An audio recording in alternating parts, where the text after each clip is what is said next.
Today it's two full-time talks, and the first one is given by Professor Susanne Graf from Grenoble, and she will. It's silly when a chairman reads out loud the first slide, but she will talk on distributed systems with distribution of knowledge and with local constraints on what elements know about what they are doing. So, please. Thank you very much for this kind introduction. So I was not informed that I had a full-time talk, so I prepared some 1 hour, but as I always overrun, maybe it will become a full-time talk anyway.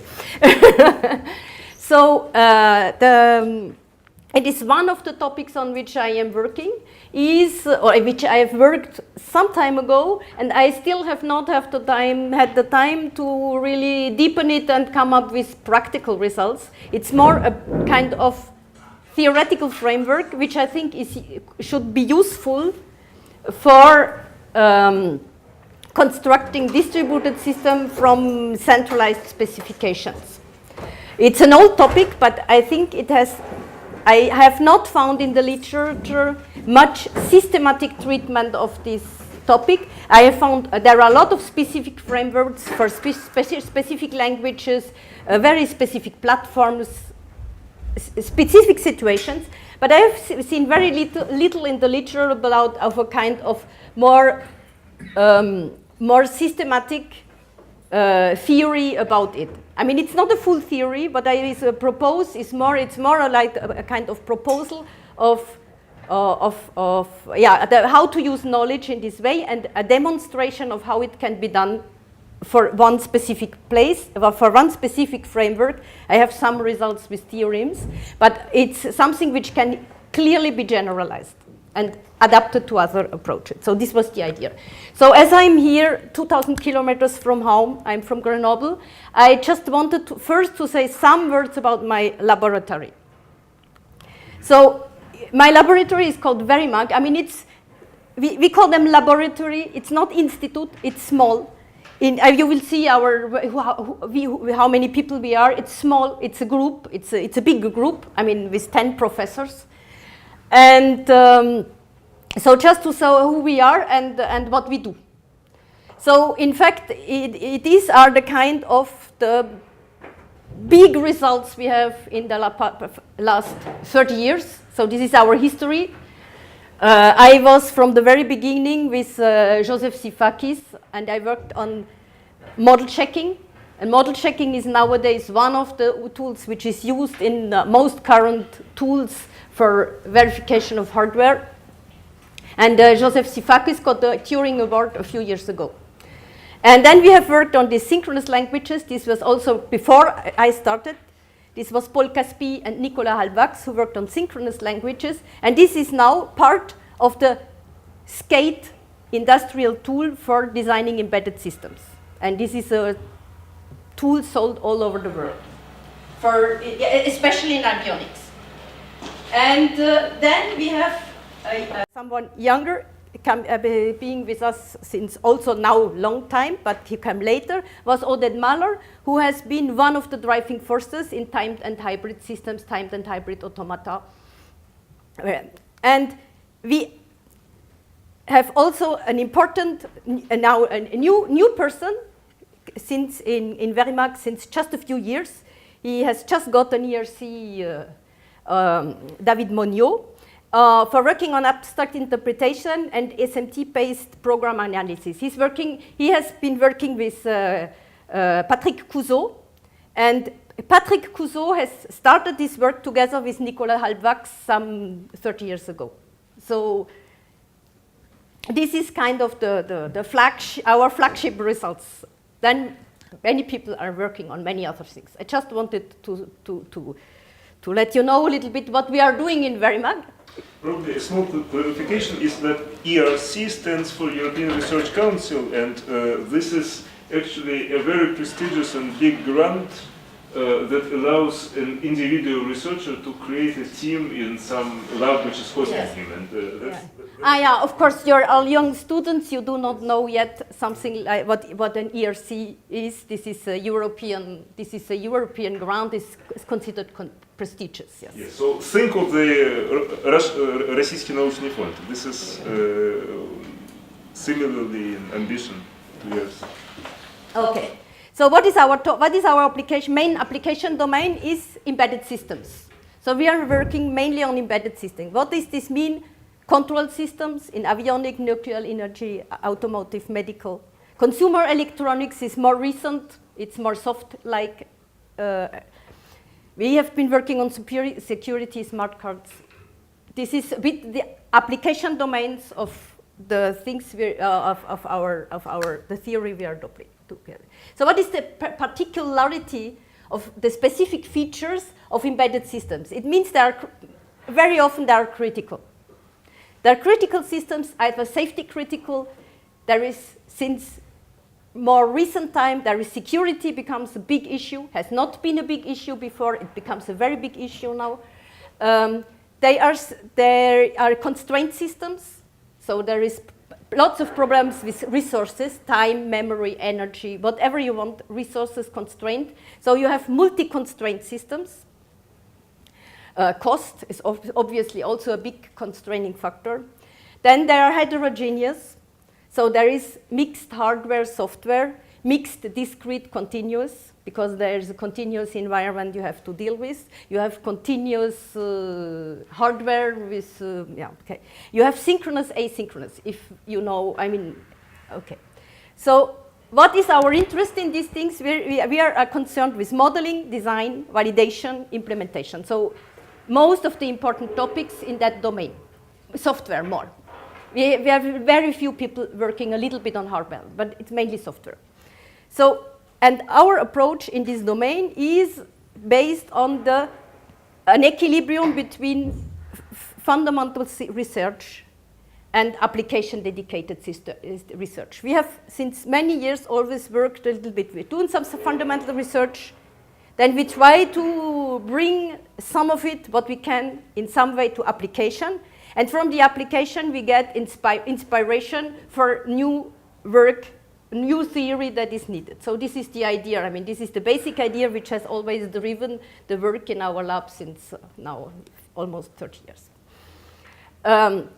So here you see the kind of topics, languages and models, implementation, validation. So I will be very brief on that. So the language model, we have worked, some of the languages, you will know them, UML, Simulink, System C, Java.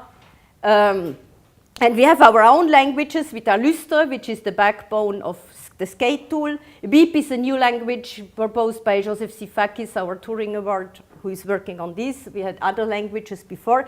We have component models proposed, several more with several issues. I don't want to go into this. It's just to give you an idea what we are doing here. Then we have timed and hybrid models. We have a little bit less work now on security because we have 2 people who left our group. But we want to strengthen this again, so we are looking for people working in security. This is the biggest topic because it's a kind of traversal topic. Almost everyone works on some kind of analysis verification. Many kinds of verification, also test, interactive proofs. We are working with people who are working with PVS, with COC. Implementation. So when we call implementation, it's not the general compiler construction. So it's more things for example, how to do compilation for respecting scheduling, for memory management and things like that. So oriented towards embedded systems. And then we have also language-specific methods, for example, for the language Lustre or BIP, which is specific for a particular high-level language. And we do also some virtual prototyping and simulation.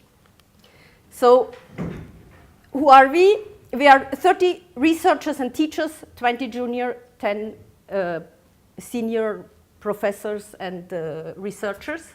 I'm a researcher, I'm not a professor. At CNRS. CNRS is the National Center of Science in France, who gives researcher positions. So we have we have 4 research engineers. This is very interesting for us for supporting our implementation work. And we have not enough postdocs and PhD students. We would like to have more, but I mean, it's always difficult. We have quite a number of collaborations through European projects, etc. So now I see that, in fact, I should probably not have told only about VERIMAG, which is a very tiny piece of the Grenoble informatic, computer science. It's the smallest lab. It's a small lab. There is also a very big lab with more than 100 permanent researchers. There more on software, on general computer science, on general aspects, databases, information systems, human computer interfaces, on everything. And there is another lab on hardware, and there is another lab more on automation. So it's more the physical aspects and the automation issues. I mean, Grenoble is big. I would say there are, in permanent persons, there is at least 250 or 300 people, I mean, junior and senior. So it's a big place. But now I would like to come back to the topic. It was just, I mean, okay. I thought you would not know so much about us. So, okay. So the idea is, the motivation, the initial intimation of this work was, we have to construct distribution systems, and we want to prove them correct. So we know this is an extremely difficult task. I mean, some 25 years ago, I got some distributed system programs or specifications, and from France Telecom, and they told me, show me that this is correct.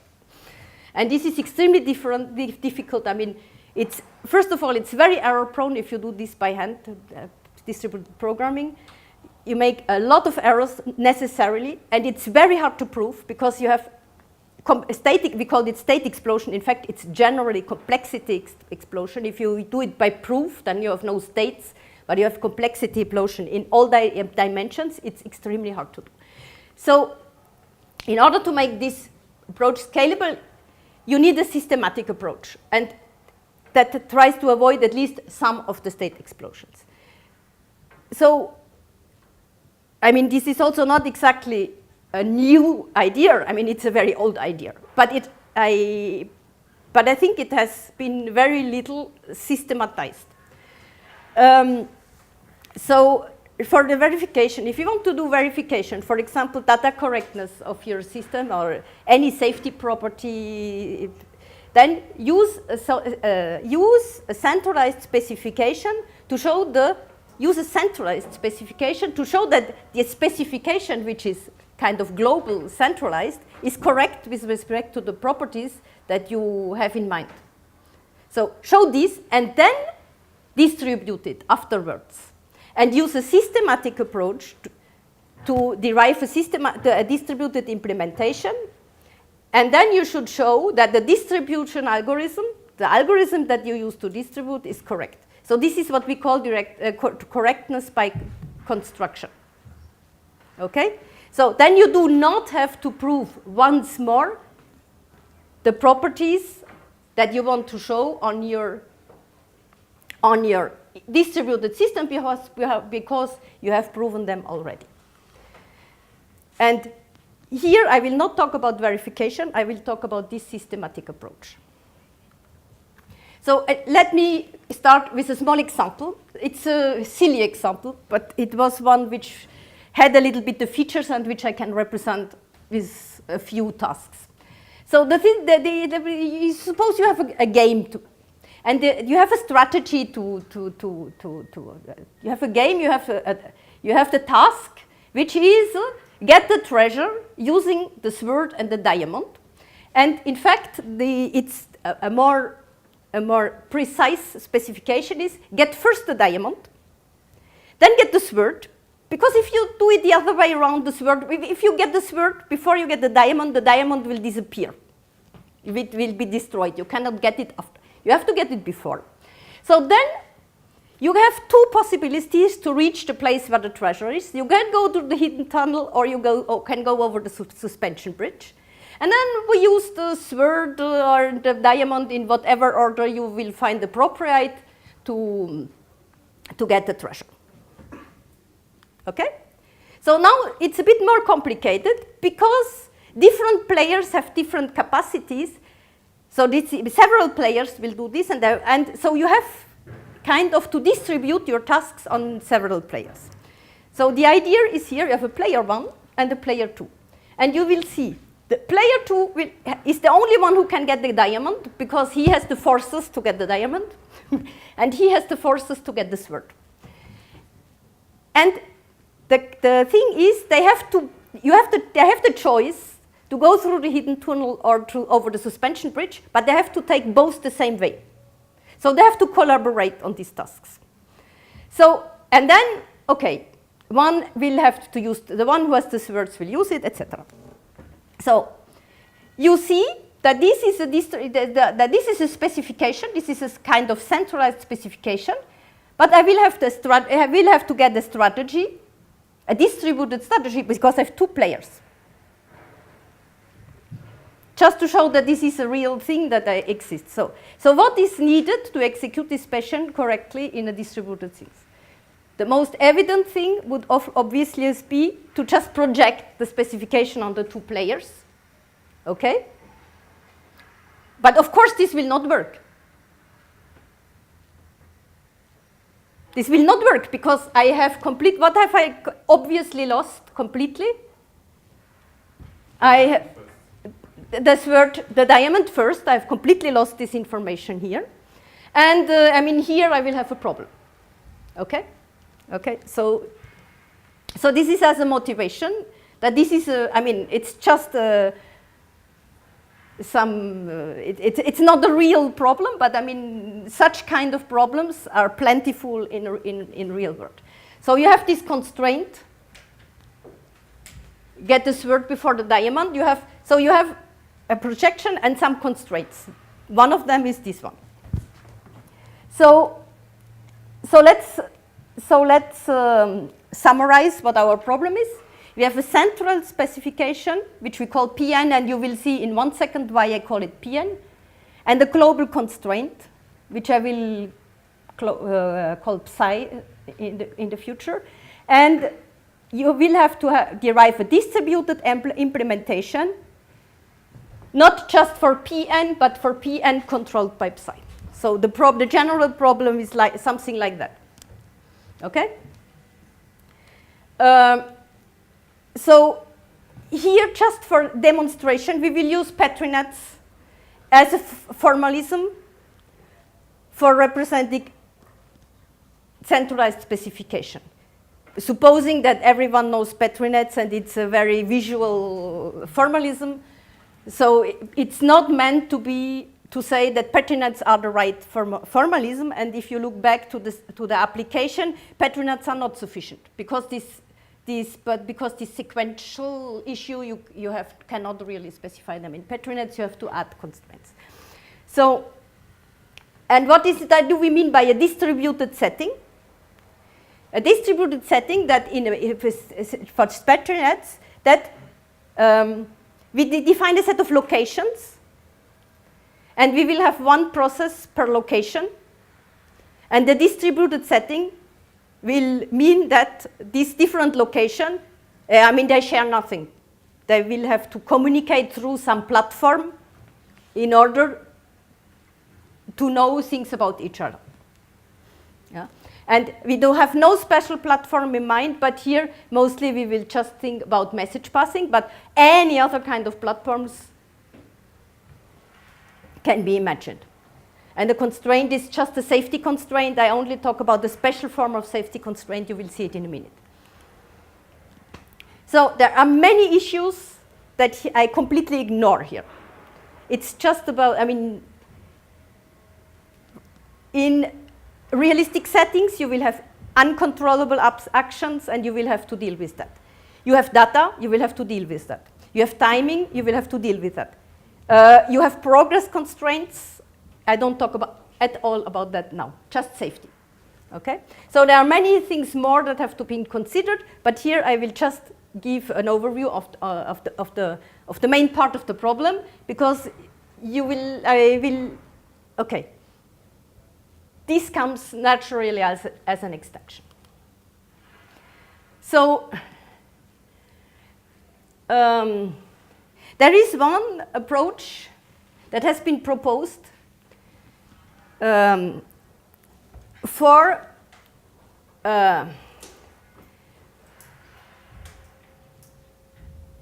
controlling, for a kind of distributed control of centralized specification, which is the following one. I have my Petrinet, my centralized specification, I have a constraint, and one approach is, okay, I will transform this in a different Petrinet which guarantees the constraint. This is a since long existing approach, how to enhance a Petrinet in order to satisfy a constraint, the safety constraint. And then the second part would be, now you can use any distribution algorithm that you know for Petrinets. Okay? So you can derive a distributed implementation for a Petrinet. For example, there exists some protocol. The existing results are protocols for specific platforms, everything specific languages, specific frameworks. For example, lots of constraints on whether there exists. You have the right to have. What are the restrictions on the Petrinets? So there exist solutions, but they are mainly specific. So here, what I claim is that, so for this part, there exists knowledge-based approaches. So for this transformation, you use the knowledge to do this transformation intelligently. But here, using knowledge is even more interesting. And I will show you today how and why. Okay? So this will allow to define more efficient protocols, optimize existing protocols, and also help to guarantee the properties psi more efficiently. And you will see it. So the presentation is in two parts. Here I will use, this first approach. I will show you the first approach, mainly to introduce the notation and to provide the setting. And then in a second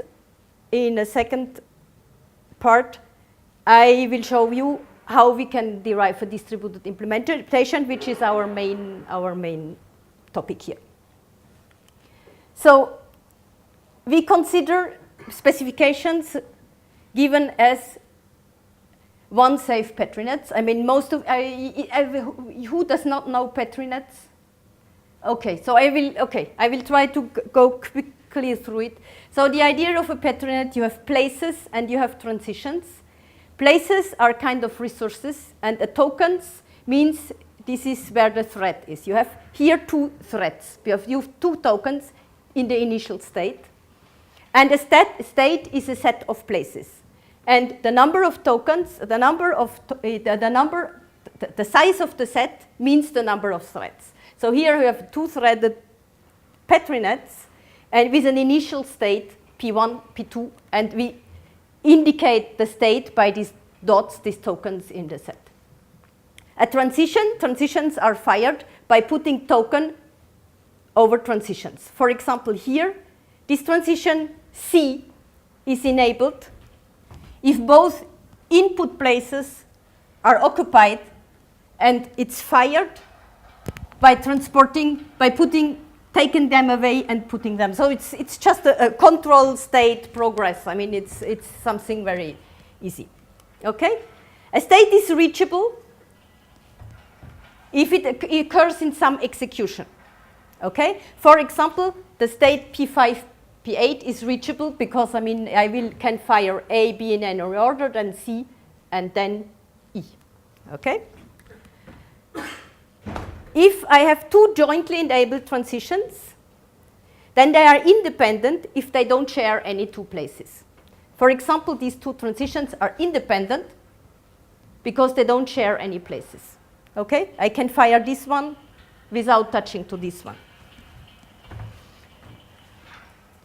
So what is a control? What is the kind of constraints we considered? We call a control safety constraint a set of pairs, state and transition, which means says which are the transitions that are allowed in each state. So if not all transitions are in this set, then it means that they are not allowed. Okay? So in fact, this means, in a sense, if you look at the general control problem, we have solved already the hard part of the control problem. This is what remains at the end, when we have solved the hard part of the control problem. So one running example, for example, in our motivating example, such a constraint would have been that in the state where I have neither the sword nor the diamond, only the sword is allowed. Okay? So here, for example, another kind of constraint is priority policies. So it's a strict partial preference order. Priority is just a preference order. It's a preference order between transitions. So if two transitions are enabled, only the most preferable ones are allowed. So only the one with maximal priority amongst the enabled ones. So if I go back to these transition systems, and now I suppose that A has less priority than B, and D has less priority than A, then in this first state, I only can do B, then I can do A, then I have to do C, and then I have again to respect the order ED. Okay? So, which means, indeed, that transitions which were independent initially in the Petri net, they are not anymore independent in this Petri net, because now the transitions D and E are dependent, of course. Okay? And in fact, the first step of our approach means to use, I mean, there exist techniques, standard techniques, to impose constraints on Petri nets. And the first step is of our methodology is to use knowledge to optimize these standard transformation method. So use knowledge to optimize this. Now we have to introduce what this means, knowledge, in this sense, because knowledge, I mean, is a very general term which is used in many ways. What do we mean by knowledge? For this, we first want to show what means a distributed or a concurrent setting. In a distributed or concurrent setting, we divide a Petri net in a set of threads. A thread is just a subset of places. So here I have divided my Petri net in two subsets, which corresponds naturally to something which one would easily interpret as a set. So you can do this arbitrarily, but it's easier than you have to do something more. So this is a natural way of dividing this in two threads, the left thread and the right thread. So a thread consists of a set of places and the corresponding transitions. So you see that some transitions are shared between threads. Okay? Now, what we define next is a notion of neighborhood. It's a notion of locality, a notion of neighborhood.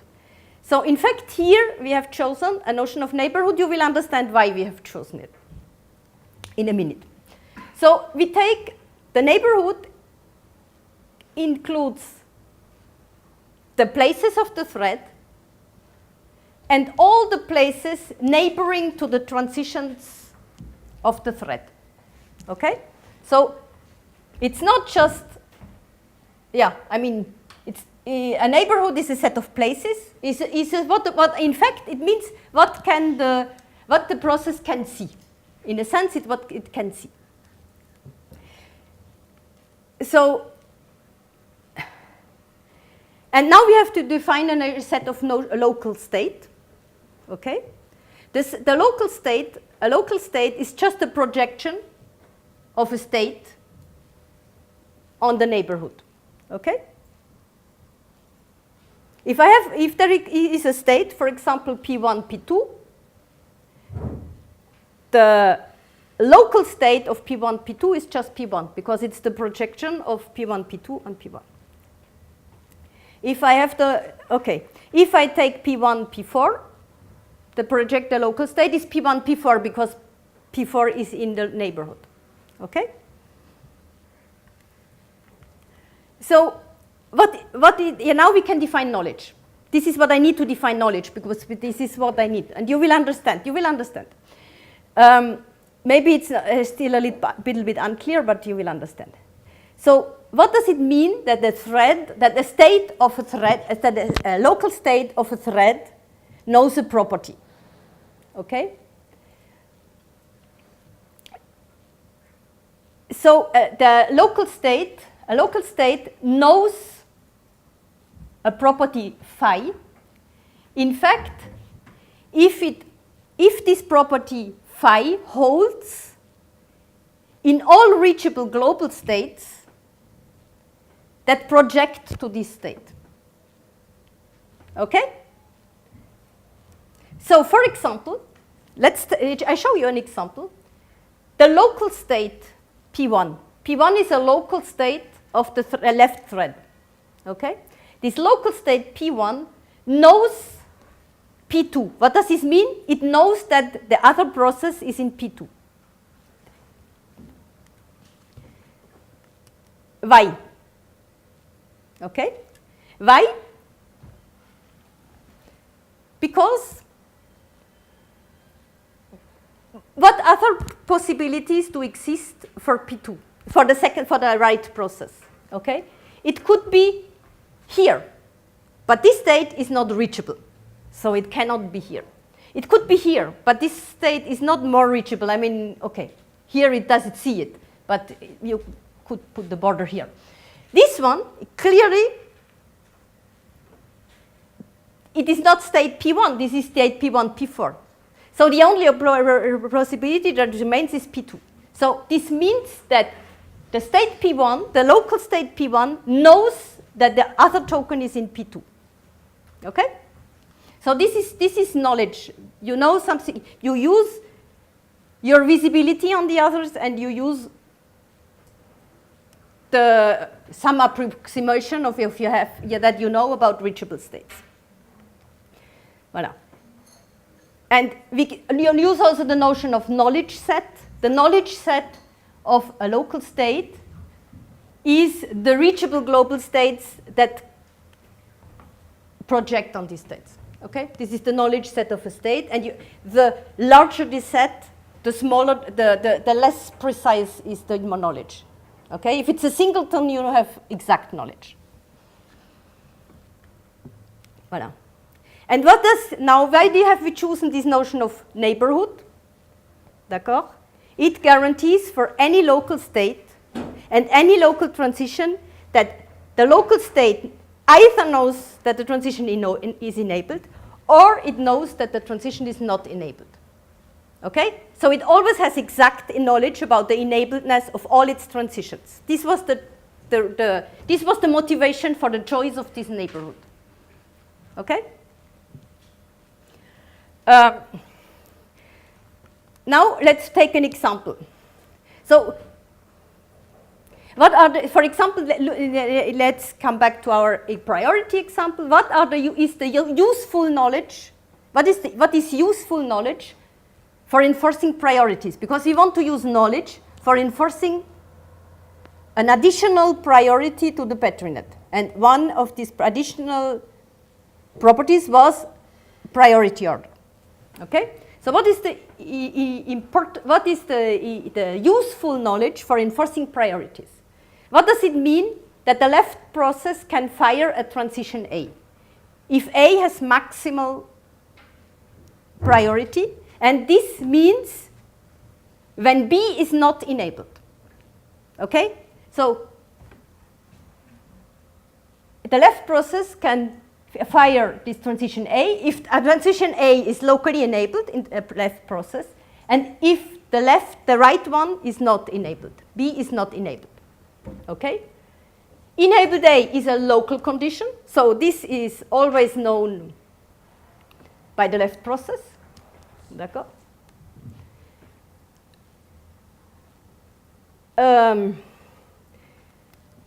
So this is a condition.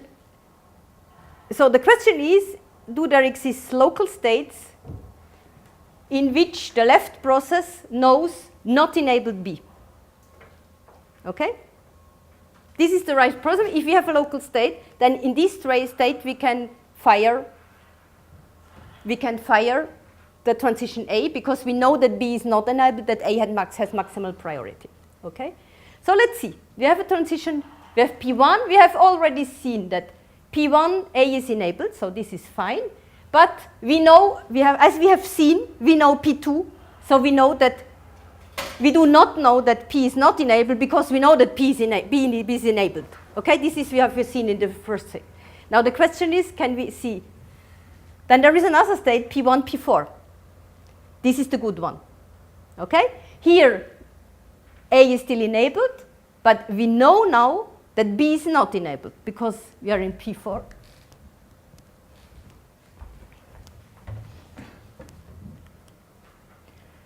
And a similar situation here. So here we can enforce. So here we can enforce the global priority constraint by just adding local conditions. Okay? We allow A only in PA P4, and we allow D only in the state P5, not in P5 P6. Okay? And now, in order to obtain a distributed solution, here engineer use a standard implementation for patronets. Okay? In the general case, however, this does not always work like that. We do not always have enough knowledge. In the general case, one will have to need to add new transition synchronizations between the threads in order to achieve this goal. In all cases, I've chosen here a very easy example where guards are sufficient, but it is not sufficient in general. Okay? But exploiting knowledge helps to minimize the number of synchronizations we have to add. Okay? So here I've shown you how we use what is knowledge and how we use knowledge to enforce constraints. Okay? A general approach. Now we want to distribute.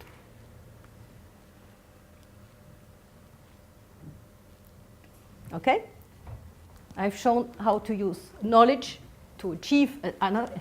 Now, we want to distribute this, for example, by using some protocol. The very first question that occurs now, what means a distributed implementation? So far, we had not this question to ask, because we have a patronet and we have another patronet. I mean, that satisfies the constraint, so this was okay enough for us. So now we have to say, I think okay. Okay, so we come now to the second part. What is a distributed implementation?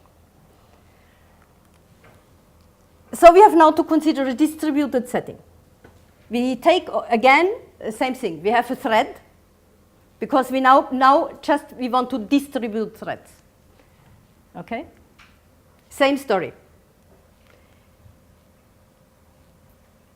But now we take a different neighborhood, because in a distributed setting, there is no way that that the left process can suppose to see exactly all the time exactly where the second is.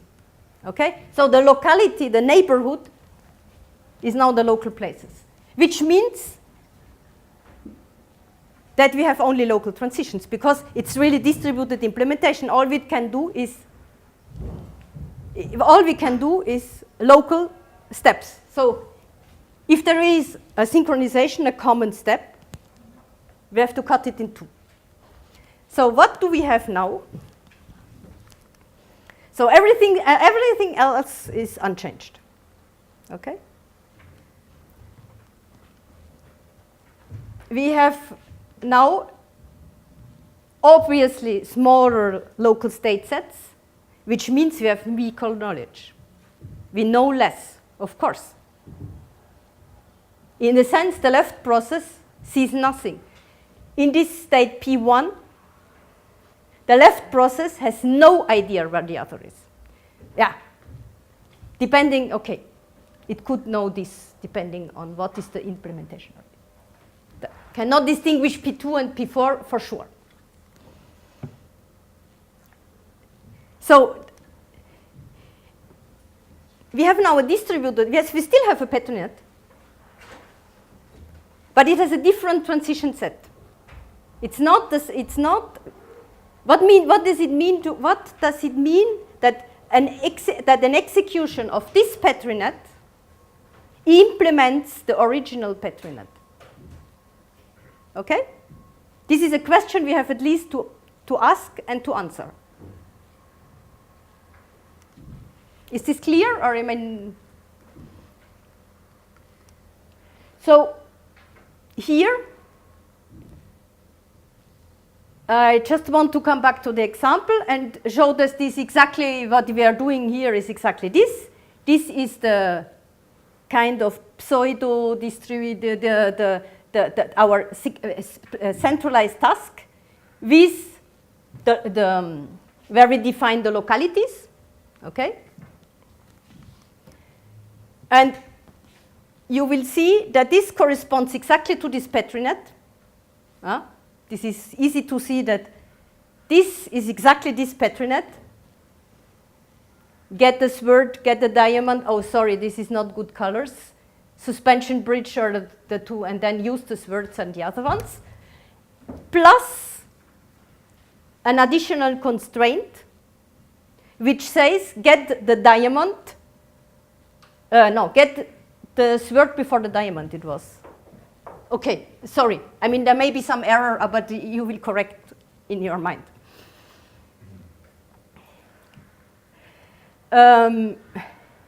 So this is exactly, we are exactly in this case. Now, we have already seen this picture, this projection, and this is exactly what we have done just here by defining the new locality and the distributed pattern net. The question is now how to go on. What does it mean? What does it mean that an execution of one that an execution of this distributed beast is an execution of this one? Okay. So now so for this reason we have to define what we call an implementation relation. We have to define a pre-order relation which says for each execution of the distributed, whether or not it implements an execution of the original pattern net. So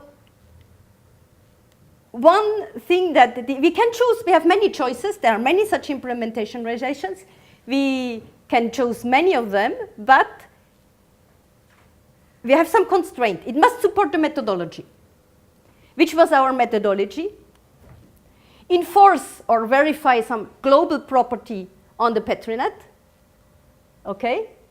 and preserve psi by going to a distributed implementation. So this means if I want to apply this, my implementation relation must preserve psi, which means if my Petri-net satisfies psi and I have a correct implementation according to my order, then it must guarantee psi. Okay? So this is a constraint. And now there exists many such orders. You see very little in the literature. People use one. They say this is my implementation relation. There is very little arguments about why you use this particular one. I will here just show some, let's say, some overview of what exists and what are kind of minimal constraints. The minimal requirement that is generally considered is that it guarantees sequential consistency. Okay, sequential consistency, what does this mean? It respects the local orders, but this is trivial. Okay, my distributed Petri-net will trivially guarantee this property. So this is easy. Good point. And it must guarantee atomicity, which means that if we have a distributed execution, so this says, this respect of local orders says that each local execution is a projection of some execution of the Petri-net. Okay? And this atomicity says that for a set of local executions that I call now an execution, they are all the projection of the same Petri-net, execution. Okay? So this means atomicity. In practice, I will come to example, and then there will be some constraints, order constraints. I will not talk about progress here. I will show now rather a few examples which you will be less confused. Let's start with a simple case. A Petri-net without any conflict, okay? The only thing this Petri-net can do, it can do A, and then B or C in any order, okay? You see this? So, we have now here 4 threads. Thread 1, which will do B. Thread 2, which does A and B, then B. Thread 3, which does A, then C.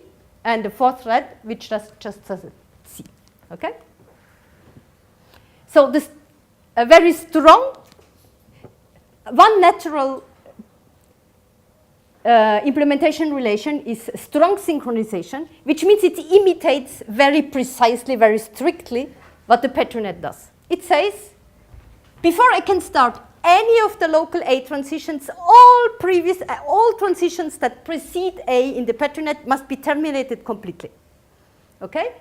And I can do, and in order to, for example, start B, all my A transitions must have been completely terminated. It's the same, it's the closest to a centralized implementations that I can specify.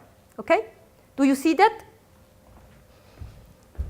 This is a very strong implementation relation, but I would like, this preserves all the properties, almost all the properties. But often I want to relax. This is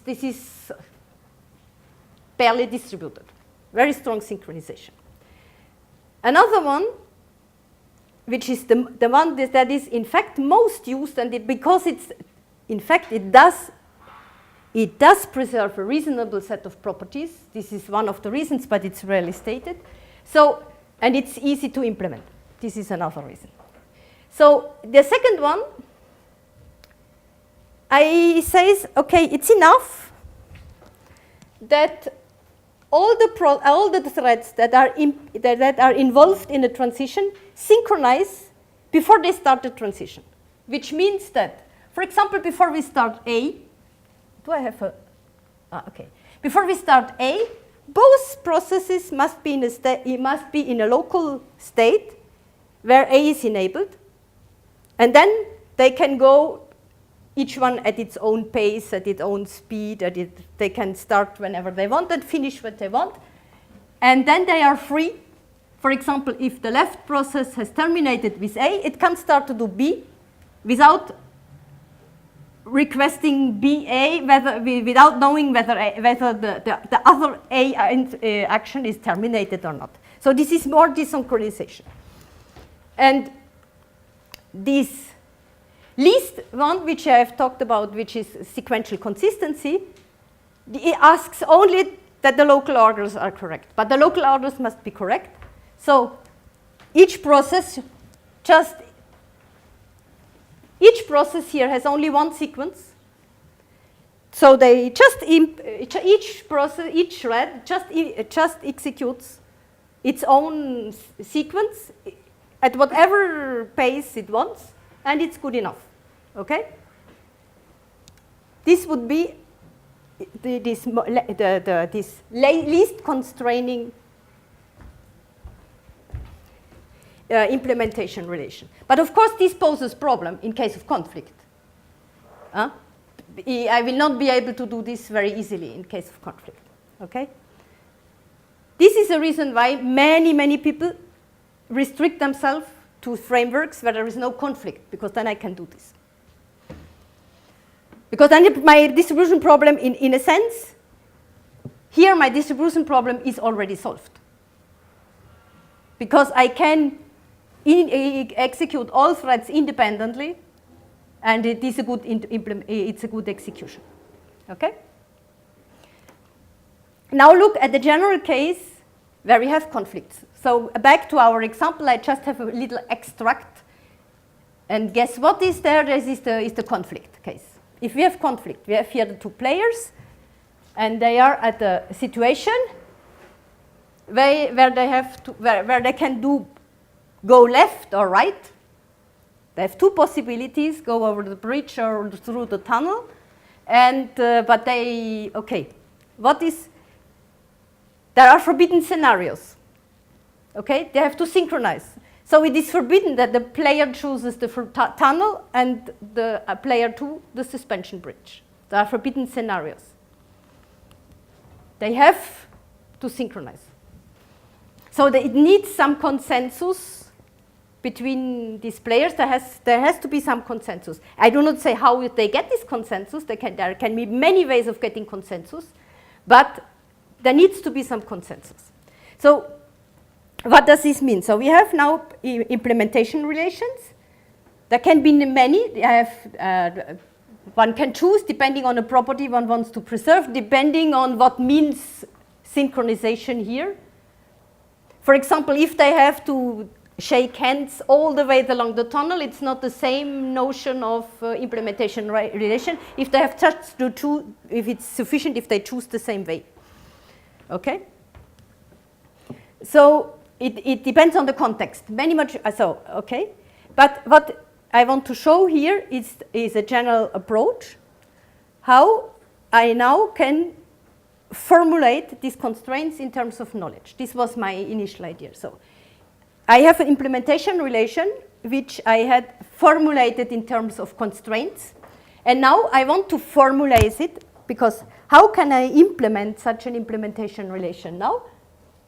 I have to say how, for a given implementation relation, now let's take the one where we synchronize for each transition. What is the local transition in each thread? I mean, this is what I need to know. A distributed implementation says that each thread needs for each transition a condition T, a condition which I call go T, when it can go, when it can implement, which is the enabling condition for the local transition T. Okay? So we have to translate this implementation relation, which we have defined globally as some constraint on projections and on order constraints. We have to formulate this as an enabling condition, as a local enabling condition. Okay? This is the task. This would, okay? So here we'll take one example, which is this second case, where we do synchronize before transitions, but not after transitions.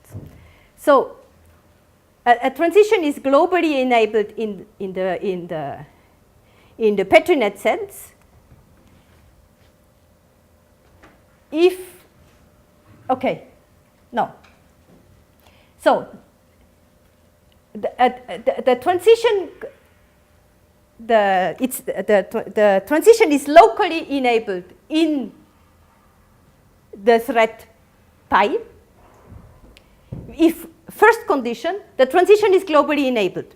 Okay, it's globally enabled because we have to synchronize before the transition, which means all the threads that are involved in this transition have to be ready to go for it. Okay. It's enabled locally enabled, and in all threads that participate in T, it's also locally enabled. Okay? This is what it means. But we have to weaken this a little bit.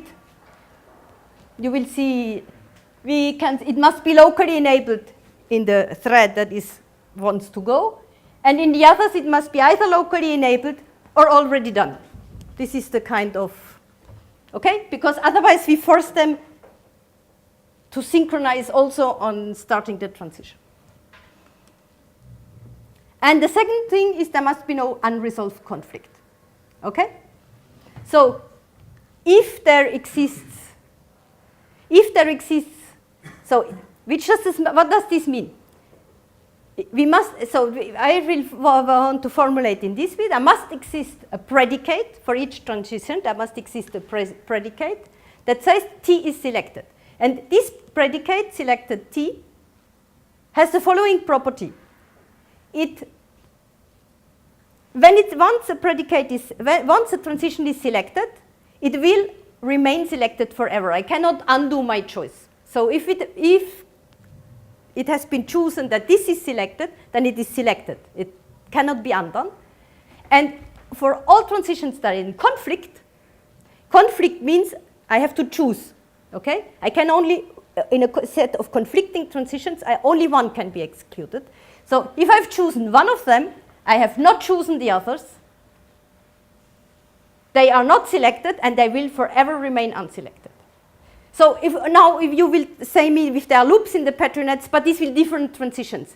It's the first time I go into transition, the second time, so I will have to enumerate them. So I mean, I look at the specific situation, at the specific occurrence of a transition. Either I select, if I have a choice, either I go left or I go right.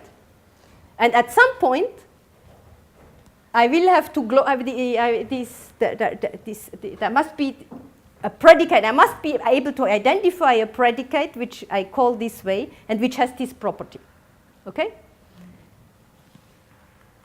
And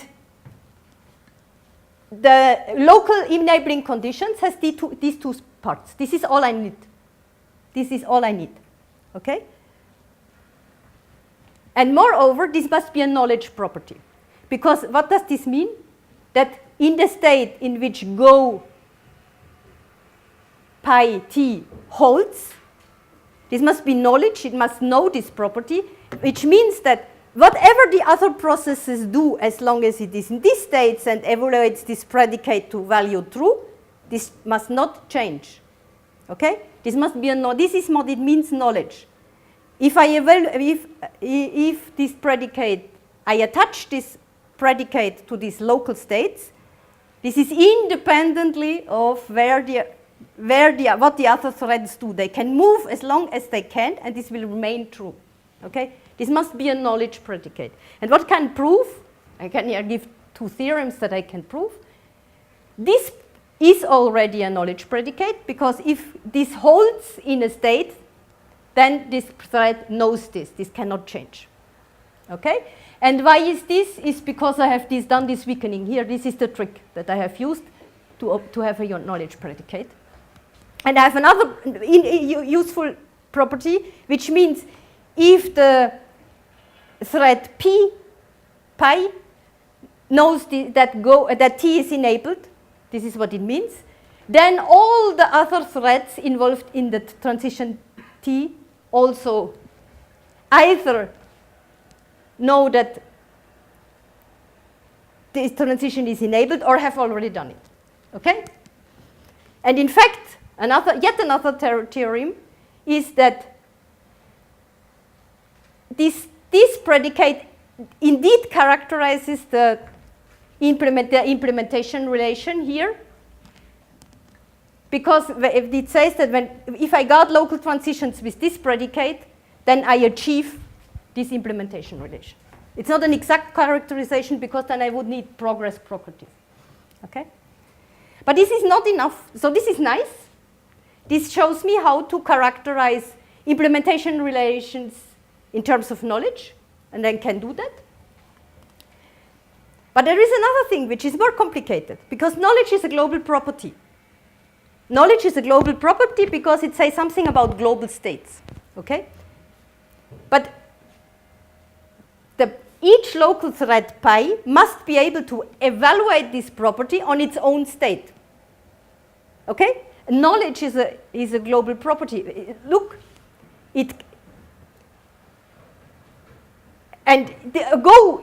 my enabling condition is a global property because it contains here some condition on other threads, and it contains this select predicate which is global. Okay? I'm not done yet. The complicated thing is I must be able to evaluate on the local state, and for this I need to communicate. So we will see then how that I need to communicate. This is clear. I mean, this is clear that for this I need to communicate. Now I want to show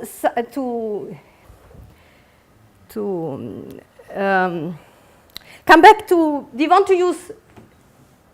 want to use a global specification and to do some validation to compute knowledge, preferably on the global specification, because computing knowledge on a distributed specification is much more complicated because it means analyzing the set of reachable states.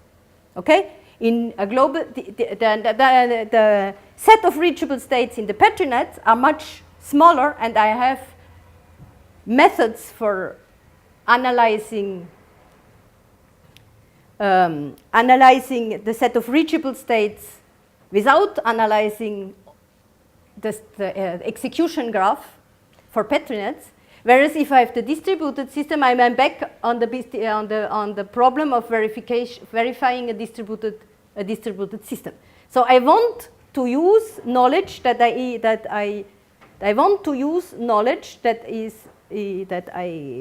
calculate on the distributed on the Petri net. So the question is then, is there knowledge, useful knowledge, that I can compute on the Petri net and that is preserved by implementation? Because by distributed implementation, this is the question. Because if there is no knowledge that remains preserved, then I cannot throw away the approach. So I can use the Petri net, the knowledge computed on a Petri net, and to weaken it, be taking into account the desynchronization obtained by the implementation relation. This sounds quite crazy, but it's not that crazy. I mean, if I look here at, for example, at this Petri net, in the centralized in the Petri net, in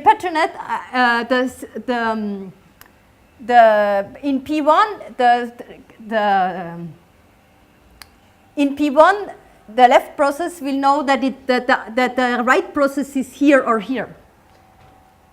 If I take into account the distribution, it will stay the same almost, depending on the implementation relation. It's not completely senseless to imagine this. So this is a possibility. The non-enabledness of a transition in some local state, of a global transition is often enabled. But however, what is never preserved is the knowledge for achieving synchronization. This has always been obtained by communication. Okay? So let's come back to an example. I guess I have to. So, okay, no, I put this first. So to achieve synchronization and to resolve conflicts, there is an obligation. We can, okay. To resolve conflicts, we can use static methods, but if we want to stay dynamic, we must communicate.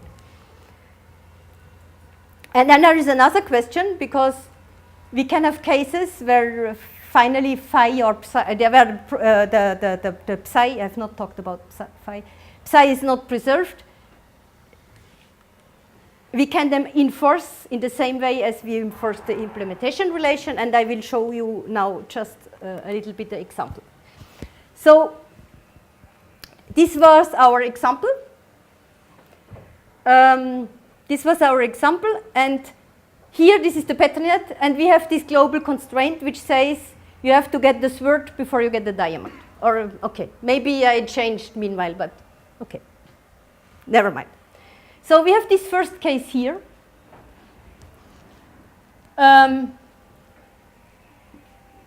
we want to know whether the transition use sword is enabled. And this is a local transition which is independent from the rest. Independence is preserved by distribution. There is no problem. And this would also be true if this would be two threads that know jointly that the transition enabled. All the independent stuff remains independent. Distribution does no harm. So the second place is here.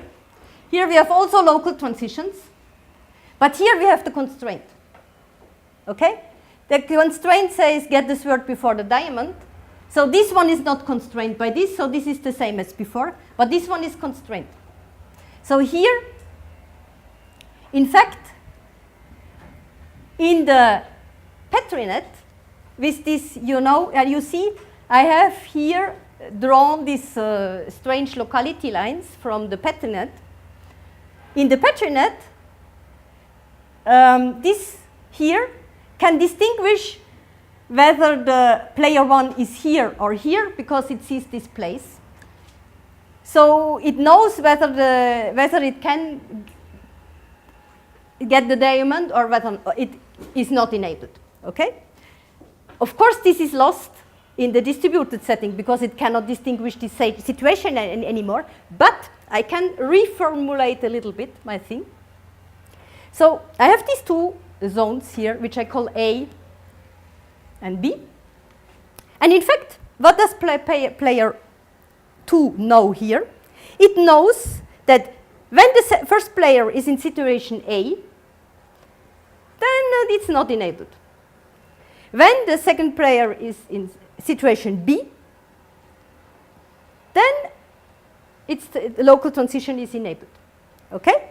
So of course, in the patternnet, player 2 can distinguish the situations A and B. In the distributed setting, it cannot distinguish these situations, but it can use this knowledge because it can know, the only thing I need to know is B, and if I know B, I know that my transition is enabled. So what I reuse is not the knowledge that I have, but the knowledge that I need. Okay? So local knowledge computation in the patternnet is still useful because it provides me the knowledge that I need. Okay? So if I have this condition, if I have B, it's fine. Now the third situation is here. I look it from the point of view of the second player because it's a symmetric situation. And in fact here it's the same thing. It's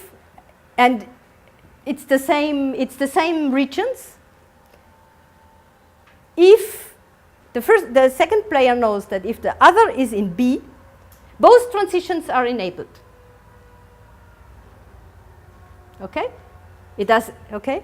And it also knows that the only conflict is between these two transitions. There is no other transition in conflict, only these two. And it is involved in both of them. So this is a very precious knowledge for the second player because it knows there are only two. There is a conflict only between two transitions, and I am involved in both of them. Okay? For example, if the second player sees that there is a problem with the hidden tunnel, it knows that the only possibility remains the suspension bridge. Okay? And moreover, in this special case, the knowledge of enabledness is even preserved. I mean, in the Petronet, the second player can distinguish these situations from this situation. And here it also can, because of the simple reason that it had to distinguish already here between the situation A and B. So because it knew that here it was in B, but here it is necessarily in B. So, I mean, knowledge can be quite interesting to be used. I mean, here it knows that it is in B. So, voilà. And knowledge about conflicts is always preserved. So this is something very nice. This is always preserved. So just to show that there is a lot, I mean, analyzing the Petronet or a similar kind of specification language is always interesting, not necessarily to get the knowledge. I know, am I in delayed? I have no idea. Okay, I'm finished soon. So now let's see. Now let's look at the other situation. We use protocols. Now I show you a typical protocol for implementing a Petronet. If you have a similar specification language, the situation is similar. So a typical thing is a protocol. So you suppose you have the left thread, which has two enabled transitions, locally enabled transitions A and B, and the second thread, which arrives here at the situation where A is enabled. So, each one, when it arrives in a situation in a new state, want to do A, it will inform the partners that, okay, I can do A. I can do A. But what happens? What is the knowledge gained by both partners? In fact, it's not much. If I just say, I could do A, it's not much, because the other only knows, in the past, sometime, the other could do A. Maybe he can still do A, or he has taken another decision since then. So you do not gain a lot of information. Okay? Now take a different situation, so this one, in a sense, can only do A, or knows that it can only do A, because it would be more so. It knows that it can do A and only do A. So it will inform the partner that it can do A, but only A. Now this one knows more. Okay? This is about the conflicts. There is no conflict. So this is when there is no conflict, makes the situation much easier, because now this one can take a decision. Other situation could be, so this one can do two, has the choice. But between A and B, and could, in a sense, in order to force decisions early, it could say, okay, let's pre-select A, which means it sends the partner, I can do A, and unless you send a negative response, I will wait. Okay? So this is a promise. So this one may, before it receives this message, send the other, but this is useless, but it doesn't harm. So once it receives this message, it can select A, and then we are done. We have taken a decision. So here it does not, it's again as before. This one here does not know more. It just knows that, okay, it could do A, so I have to continue to wait. If it would say I cannot do A, then it would say, okay, now I try B. But this is another solution is try to resolve conflicts early.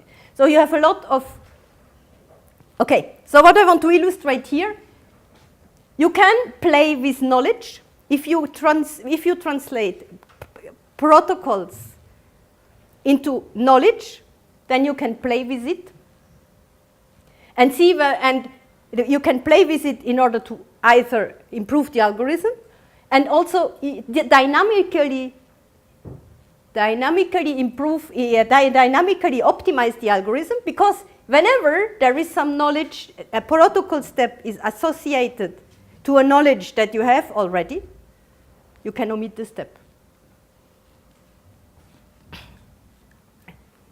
So, okay, so now I come to the conclusion.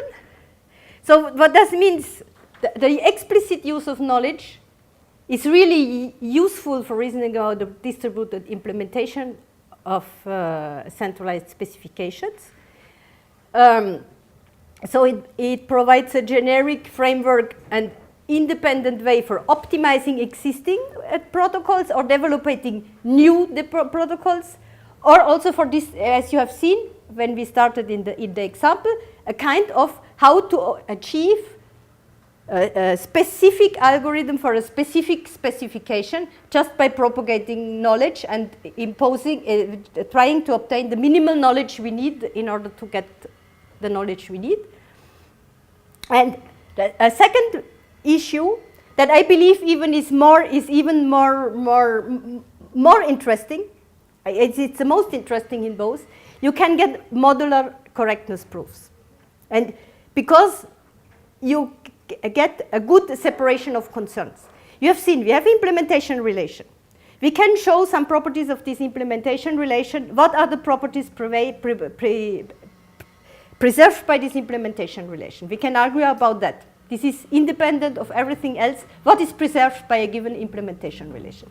Then we characterize this implementation relation as a set of knowledge properties giving the enabling condition, the local enabling conditions. This is another completely separate proof. And we have to prove that this characterizes, this is one proof set. Thus, my enabling condition characterize choose an implementation relation. And then for the protocols, we have only to prove that the proposed protocol guarantees these enabling conditions. This is all. So we get an excellent separation of concerns between the different layers, reasoning layers. And this, I think, is the most interesting part of it. And also, in fact, we have separated before, and we started with the idea to separate enforcing properties and distributed implementation, and we see now we can handle this in a completely uniform way, because the properties just enforce in the same way as we enforce the enabling conditions. Okay? We can handle them in a completely uniform way. So, of course, we have not talked about many issues.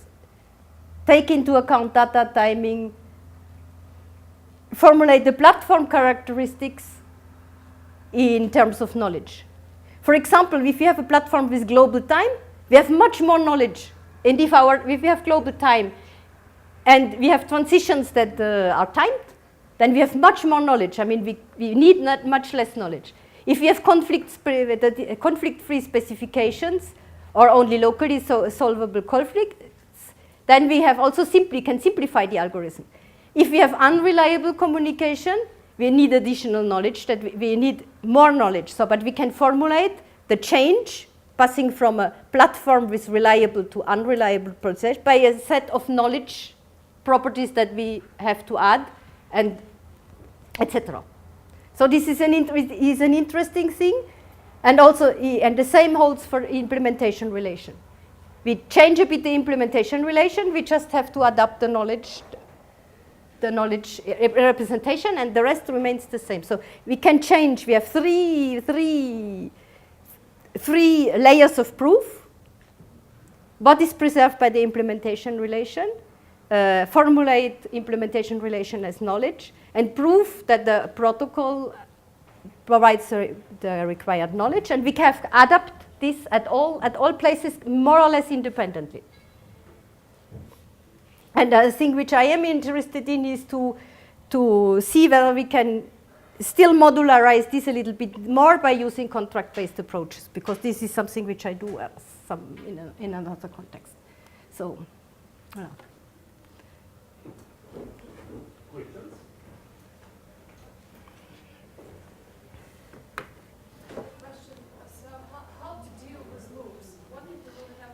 Yeah, of course, there are loops. So the thing is, in order to loops, you unroll loops logically. You unroll loops. You have the first. So I mean, in the paper there is a systematic way of dealing with loops. I have not. I mean, I did not want to add more complication. But of course, you have to deal with loops. So you will unroll the loops and you will enumerate the And there are some tricks because sometimes, okay, you have to do, because the numbering is not necessarily the same for two threads involved in the same transition. So it must be handled carefully, but it can be handled. I mean. So we should know somehow the number of iteration.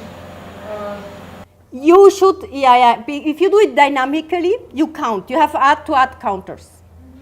But of course, if you do it in proofs, this will be formed parameterized proofs. You will talk what happens if in the ith iteration. So I mean, the proof will not be more complicated. It just will be parameterized, and it will not. It's quite local. Thank you. Please. What about algorithmic complexity? The algorithmic complexity, okay. Of course, if you do the complexity theory things, it's it's not much better than it's exponential, because the Petrinet everything is exponential in a sense. But there are algorithms which, I mean, it's nevertheless, it is obvious that the Petrinet has in general much less global states than the distributed implementation. Okay? And that moreover, if you start directly from a distributed implementation, you have to prove something about a mixture of an application and a protocol. Because you will have the thing together, do not even know exactly what is part of the protocol and what is part of the application.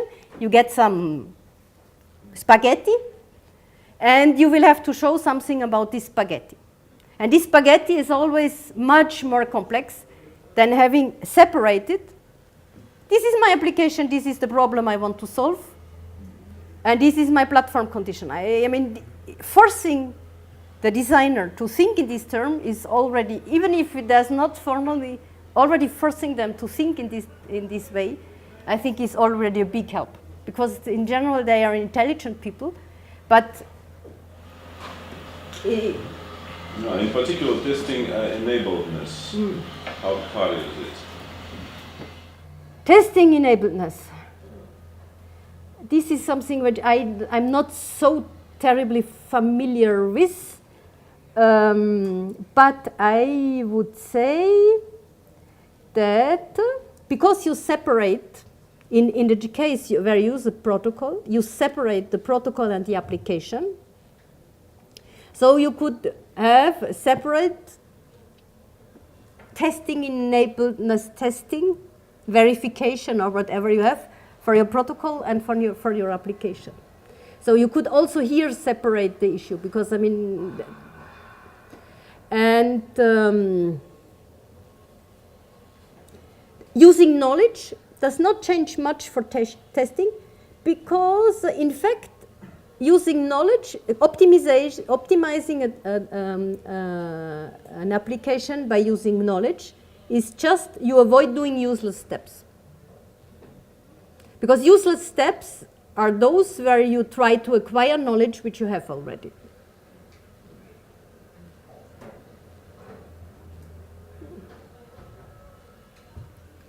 So I'm sorry, I have not brought here, this is an algorithm, this is to use. It's more a general setting, and that I believe useful, and I have not yet had the time to go to the end for some specific application. I'm, on the other hand, working on modular approaches to schedulability, and there, I mean, I think there are also ways of dealing with things that way. Probably, I have a question. How much of communication does there exist between your community and the wireless networks community? Because I heard often specialists in wireless networks speaking about conflicts, but I never heard them about speaking about resolving them using formalisms of this kind. Yes, because they have another mindset. I mean, we have people, in my lab we have some people working on algorithms for wireless sensor networks. They are at a quite different level of abstraction. I have to say they are on a quite different level of abstraction. Mm-hmm. So probably there should be more connection. There should be more connections. Mm-hmm. I agree on that. I already, when they gave talks, I mean, I thought about it, I should talk to them. So I think I get it. Mm. Well, if there are no more questions to be asked in public, let's thank the speaker.